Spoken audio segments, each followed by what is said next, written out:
Mais d'abord, chaque jour ses affaires, chaque jour ses révélations. Et ce soir, c'est encore Nicolas Sarkozy qui est visé, puisque Mediapart révèle la teneur de 7 écoutes téléphoniques qu'a eu l'ex-président avec son avocat Maître Herzog en début de cette année, au mois de janvier, alors qu'il pensait que son téléphone était protégé. On entend notamment Nicolas Sarkozy parler de ces bâtards de juges, et puis ils évoquent à plusieurs reprises un certain Gilbert. Il s'agit de Gilbert Azibert, haut magistrat auprès de la Cour de cassation, qui est, selon ses écoutes, intervenu dans l'affaire Bettencourt. Justement, pour essayer de comprendre ce qu'il y a exactement dans ces écoutes, on est en ligne tout de suite avec Fabrice Arfi de Mediapart. Bonsoir à vous et merci d'être en direct avec nous. Qu'est-ce que vous révélez ce soir, Fabrice Arfi? Qu'est-ce qu'on apprend dans ces retranscriptions de cette conversation téléphonique de Nicolas Sarkozy avec Maître Herzog, son avocat? Alors, on apprend d'abord qu'on est tout à fait dans le cadre de l'état de droit avec des écoutes judiciaires diligentées par des juges qui s'occupent de l'affaire des financements libyens. Et on découvre en réalité que Nicolas Sarkozy, depuis son départ à l'Élysée, a mis en place une sorte de système de renseignement parallèle, un cabinet noir, si vous voulez, qui, grâce à plusieurs taupes dans l'appareil d'État, lui permet d'être informé pour neutraliser les juges qui enquêtent sur des affaires qui le menacent. Que ce soit l'affaire Bettencourt, où on utilise un magistrat pour être informé de la teneur de documents confidentiels sur la saisie d'agenda présidentiel que Nicolas Sarkozy ne veut pas voir dans un certain nombre d'affaires qui l'embarrassent, mais aussi dans l'affaire libyenne, où on découvre qu'il y a une taupe haut placée manifestement dans la chaîne judiciaire qui permet à Nicolas Sarkozy et son avocat Thierry Herzog d'être alertés sur d'éventuelles perquisitions à venir dans ce qu'on peut appeler l'affaire Kadhafi. On découvre même que Nicolas Sarkozy et Thierry Herzog, qui téléphonent là sur des téléphones achetés sous des fausses identités, donc ils pensaient être protégés des écoutes dont ils avaient été informés, ce qui est déjà un délit, vont même jusqu'à organiser de fausses conversations sur leur ligne officielle pour tromper la vigilance des juges et des policiers. Donc là, on est face à un système proprement hallucinant qui dépasse de très loin tout ce qu'on pouvait imaginer sur ces écoutes et les mauvais débats qu'il y avait autour.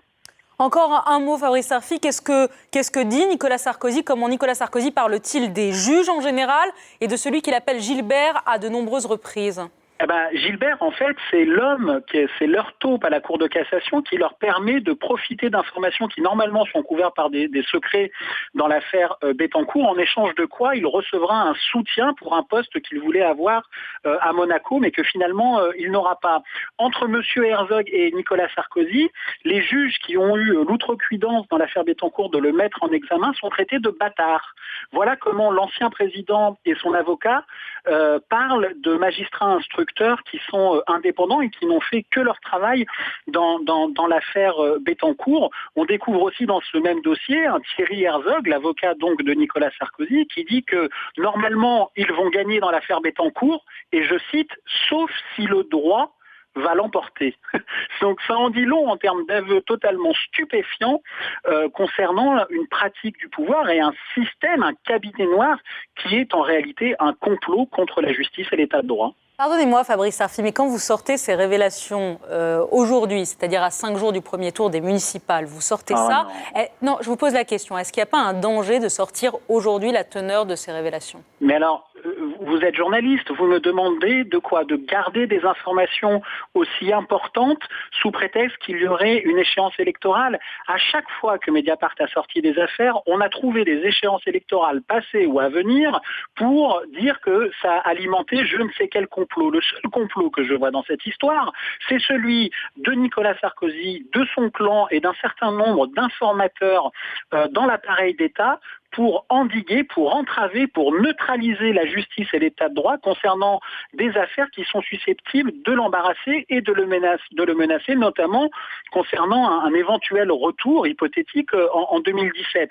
Sincèrement, nous, on ne fait que notre travail dans cette histoire. La démocratie peut très bien faire face à des révélations quand elles sont d'intérêt public. Quand on parle d'informateurs, vous avez aussi les vôtres, évidemment, Fabrice Arfi, c'est-à-dire qu'il y a des gens des juges d'instruction, probablement, qui vous ont donné les bandes des conversations de Nicolas Sarkozy et de son avocat. Je vous permets pas de penser que mes sources sont des juges d'instruction. La différence, c'est que nous, les journalistes, nous avons des sources et nous les protégeons pour publier des informations d'intérêt public. Les taupes dont nous parlons dans l'appareil d'État qui informe Nicolas Sarkozy et son avocat, c'est pour commettre des délits qui s'appellent de la corruption de magistrats, qui s'appellent du trafic d'influence, qui s'appellent de la violation et du recel de violation du secret de l'enquête et de l'instruction. Est-ce que vous trouvez normal que dans une affaire aussi grave que l'affaire Kadhafi, le président de la République et l'ancien président de la République et son avocat soient alertés d'éventuelles perquisitions à venir ?